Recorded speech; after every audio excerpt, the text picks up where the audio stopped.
La MCCI présente 100% Challenge avec le soutien de l'Association des manufacturiers mauriciens, le Board of Investment, les groupes Food and Allied, IBL, UBP, la SBM et Sotravic, l'ARIM et Natech Medical, avec la collaboration de DCDM Research, Touchpoint et le groupe La Sentinelle. Une production Digital Island. Madame, mademoiselle, monsieur, je suis ravie de vous retrouver pour ce nouveau numéro de 100% Challenge. Pour sa 3e saison, notre émission vous donne rendez-vous chaque semaine avec le monde des entreprises afin d'y découvrir les hommes et les femmes qui les font vivre ainsi que leur savoir-faire. Comme d'habitude, entre nos rubriques, nous vous ferons découvrir un site original. Nous sommes toujours à Belmar, au Long Beach, l'un des derniers nés de l'hôtellerie mauricienne.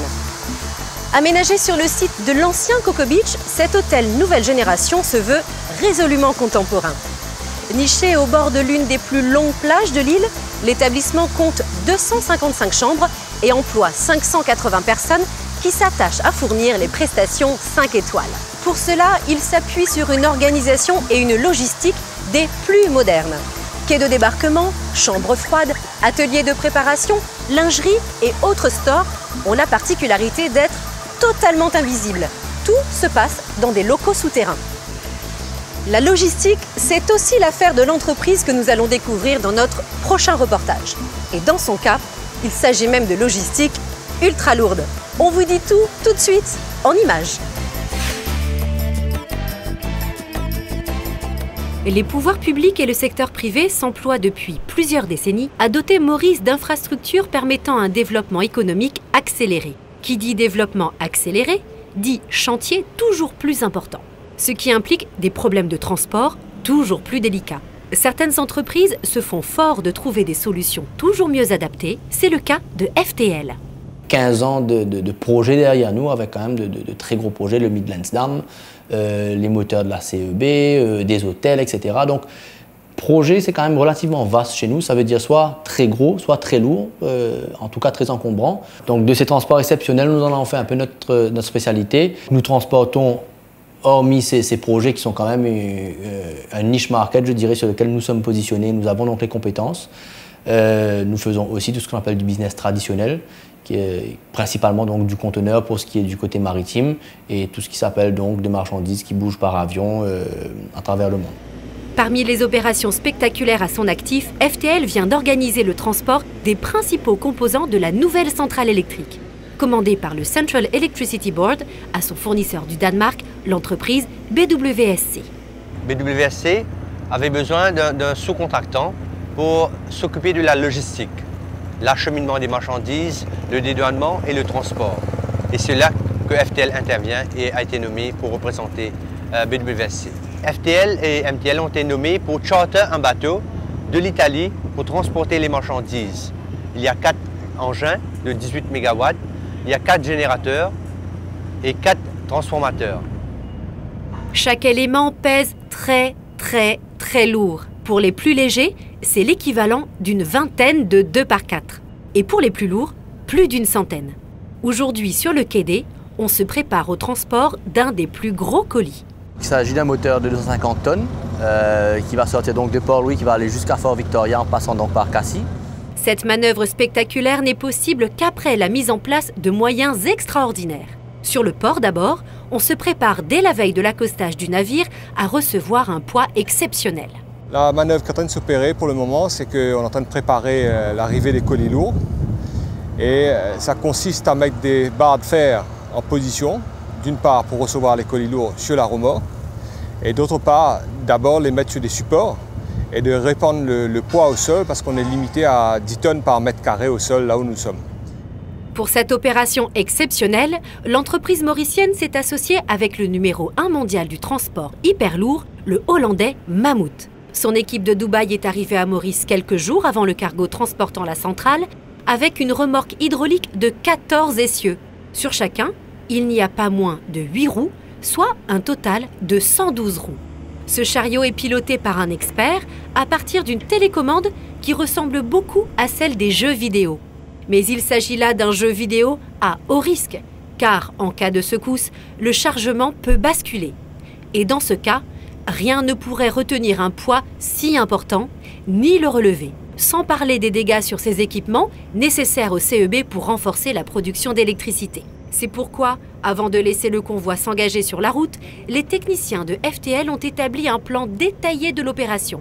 Avant et pendant le transport, rien n'est laissé au hasard. Les étapes principales sont surtout ce qu'on appelle un route survey ou road survey, qui permet donc de suivre la route qui va être empruntée et par rapport à ça d'identifier donc les obstacles majeurs, soit de les enlever, soit de les contourner. Les premières choses à prendre en considération, c'est bien sûr tout ce qui s'appelle tunnel qui passe sous la route, puisque la route ne peut pas tenir un tel poids. Donc qui demande donc de pouvoir mettre des échafaudages en dessous, donc des vérins pour tenir les différentes passerelles. Et ensuite donc aussi des plaques de métal par rapport au trottoir, des branches d'arbres qu'il faut certainement élaguer, des lignes téléphoniques, des lignes à haute tension. Donc tout ça sont des obstacles qu'il faut prendre en considération et qui auront donc un impact sur le temps de trajet de ce moteur aujourd'hui. Chaque nuit, un colis ou deux, selon leur taille, quitte l'enceinte portuaire pour se rendre de l'autre côté de la baie de Port-Louis, sur le site du CEB, où ont lieu dans la matinée des manœuvres de déchargement tout aussi délicates. Je pense que c'est une opération qui va prendre quand même entre 8 et 9 jours. À cause d'une météo un peu capricieuse, c'est le temps qu'il faudra en effet pour que tous les éléments de la centrale thermique soient déposés sur le site de Fort Victoria. Impressionnant par les moyens mis en œuvre, cet exercice démontre la capacité de l'entreprise à conduire des projets hors normes en s'entourant des meilleures compétences locales et internationales. C'est aussi une bonne illustration de la montée en puissance du secteur de la logistique à Maurice, à telle enseigne que certaines compagnies mauriciennes, comme FTL, qui aura 20 ans l'an prochain, connaissent un rayonnement régional remarquable. À Maurice, FTL, c'est 3 bureaux. Donc, un bureau, donc le siège social ici à Pointe-aux-Sables, un bureau à Plaisance et aussi un bureau donc à la capitainerie pour le côté shipping. À Maurice, FTL, c'est 80 personnes. Sur l'ensemble du groupe, c'est 2 bureaux à Madagascar, 2 bureaux en Afrique du Sud et un bureau à La Réunion. Donc, total pour le groupe, 180 personnes. À l'évidence, ce domaine d'activité offre aux jeunes Mauriciens des perspectives d'emploi très intéressantes. Reste à les faire connaître. Nous sommes toujours au Long Beach pour 100% Challenge, l'émission qui vous donne rendez-vous chaque semaine avec le monde des entreprises mauriciennes. Ce soir, la rubrique Entre nous nous parle de l'évolution du secteur de la logistique ainsi que des perspectives de carrière offertes, plus particulièrement aux jeunes. Aujourd'hui, nous sommes avec Roubina Jawahir. En collaboration avec la MEXA et avec le soutien de l'Agence française de développement, nous avons pu établir un partenariat avec l'Institut supérieur d'études logistiques qui est sous l'égide de l'Université du Havre en France. Et nous avons demandé à l'Université du Havre s'ils peuvent mener un audit professionnel.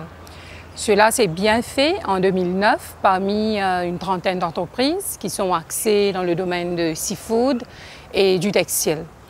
Et quand le rapport a été soumis à l'Université de Maurice, nous avons vu très clairement qu'il y a cette demande de formation dans le domaine de la logistique.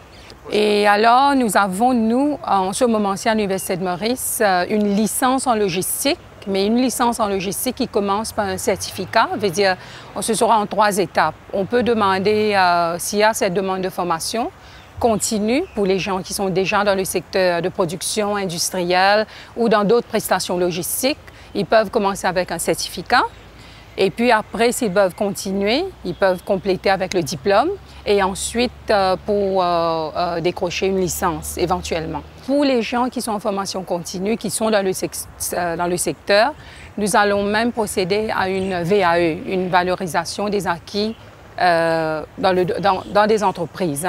On va, nous, à l'Université de Maurice, reconnaître ces longues années d'expérience pour donner, je dois dire, l'accès au certificat pour débuter. Tous les programmes de logistique sont sous l'égide du centre, sur le Professional Learning. L'heure du retour sur Terre approche. Pour quelques jours seulement, nous allons quitter Long Beach. Nous nous y retrouverons la semaine prochaine pour un nouveau numéro de 100% Challenge avec, comme d'habitude, reportages et interviews sur le monde des entreprises mauriciennes. Merci d'avoir été avec nous, bonne soirée et à mardi 20h30 sur MBC1.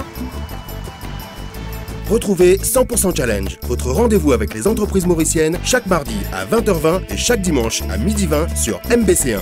Lors de notre prochaine émission, nous retournons les caméras de 100% Challenge sur son propre producteur, une entreprise au service des entreprises depuis plus de 160 ans, la MCCI. À suivre, un éclairage sur les besoins du secteur de la formation professionnelle. La MCCI vous a présenté 100% Challenge. Avec le soutien de l'Association des manufacturiers mauriciens, le Board of Investment, les groupes Food and Allied, IBL, UBP, la SBM et Sotravic, l'ARIM et Natech Medical.